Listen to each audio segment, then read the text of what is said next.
Golden rule to weed out women. There has been many rules made by men to weed out women. Some of these rules are ancient, others are religious, some are modern, some by the rogues, some by the knaves and nice guys, and others by the women themselves.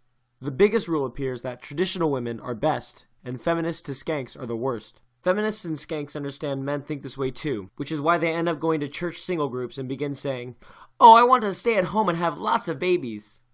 Some are saying that, "You make judgments on women because you take a few and turn them to all. Stop going to bars and discos and you will find more wholesome women." The traditional woman is not better than the feminist. She is only more invisible. When traditional woman says, "I want to stay home to homeschool the kids," the man gets a puffed chest and thinks, "She wants to be a mother. How wonderful." But listen, the traditional woman speaks again. Shh, let us listen. "I want to bake cookies and pies all day." And again, the man puffs his chest and thinks, "She wants to cook and be a family person. How wonderful." And pray tell, she speaks again. "I am a virgin. I have never touched a guy." The man, once more, puffs his chest and thinks, "She is virtuous and a wonderful woman, unlike the modern skanks." The man becomes enchanted with this, and that is how she puts his hooks into him. After the marriage, he becomes a slave to his job while she retires at home. He becomes fat and bald due to work stress while she cooks, which only takes an hour. And her virginity becomes bitter to the taste, as, being a woman on earth, she will age. She will use church to help control the husband, to tell him that he should not feel entitled to sex, to his money, or anything else. As the man retires, if he can, his body will be in such an unfortunate state that he can't do anything he wants. She, of course, will want more vacations. "Let us go to Sweden," she says, "or Jamaica."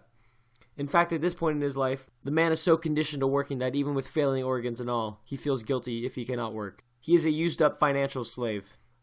Traditional women are no different than feminists and skanks, which is why traditional women sometimes turn to feminists and skanks. They are smarter because they know how to manipulate more effectively. And so the question becomes, "But Pook, what rules should we use to obtain a wife?" Listen, with traditional women gone, what do I have? This is the golden rule for women. It is 100% accurate, and is the touchstone to use on all women you encounter, including your family and friends. What is it? It is this. You can tell everything about a woman by how she treats someone who can do nothing for her. There's a second part to this rule as well. Here it is. You can tell everything about a woman by how she responds to subjects of the soul. If a man is poor, but following his soul to become a great artist or master musician or something like that, the correct woman can see that passion.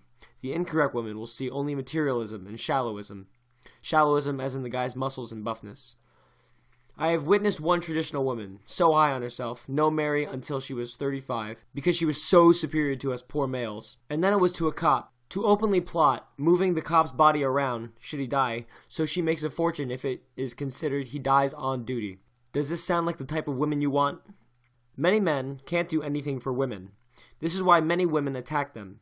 If a guy is not dating, is simply doing his own thing, minding his own business, and women begin attacking him, does that not speak volumes about the women? Is that not an indication of how they perceive that man's only value is to be his service to them? Real women, as in real people, value souls. They do not see life through a prism of materialism and envy. They do not see a man as a mad scientist sees his automaton. Real women want the few material goods only to live. Bad women want to live for material goods. In this, Shakespeare becomes useful.